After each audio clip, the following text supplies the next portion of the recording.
መልካም ዜና በወለጋና አካባቢዋ ላይ የምትገኙ ቅዱሳን በሙሉ ከፊታችን ታኅሳስ 24 እስከ 26 ድረስ ለሶስት ተከታታይ ቀናት በክራይስት አርሚ ኢንተርናሽናል ቤተክርስቲያንና ክራይስት አርሚ ቲቪ ኢትዮጵያ ጋር በመተባበር በወለጋ ነቀምት ስቴዲየም ታላቅ የሆነ መንፈሳዊ ኮንፈረንስ ተዘጋጅቷል።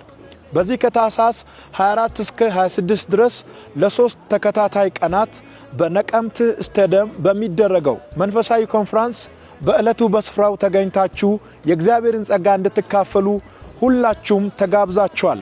በእለቱ እኔም ወንድማችሁ በስፍራው በመገኘት እግዚአብሔር ውስጤ ላይ ያስቀመጠውን መልእክት በእናንተና በቤተሰቦቻችሁ ላይ አውጃለሁኝ።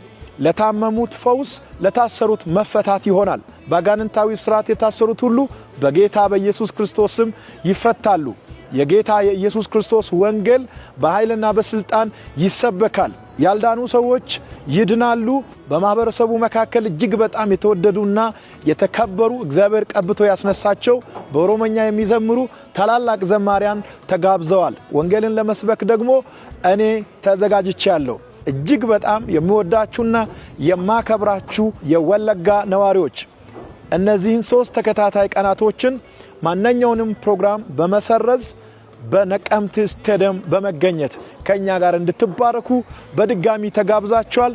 ይህ ኮንፈረንስ በነቀምት ስቴዲየም እንዲዘጋጅ መልካም ትብብር ያሳያችሁ በመንግስት መስሪያ ቤት ያላችሁና እንዲሁም ደግሞ በሃይማኖት ተቋማት ውስጥ የምትገኙ እጅግ በጣም የተወደዳችሁና የተከበራችሁ መልካም መሪዎች ከወዲሁ ላመሰግናችሁ ወዳለሁኝ።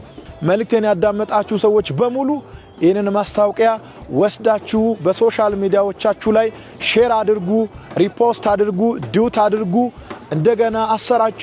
ጌታ ይባርካችሁ። ታኅሳስ 24 እስከ 26 ድረስ በወለጋ ነቀምት ስቴዲየም እንገናኛለን። በያላችሁበት ዓለም ዳርቻ ሁሉ የእግዚአብሔር ሰላምና ጸጋ ከሁላችሁም ጋር ይሁን። መልካም ቆይታ። ሻሎም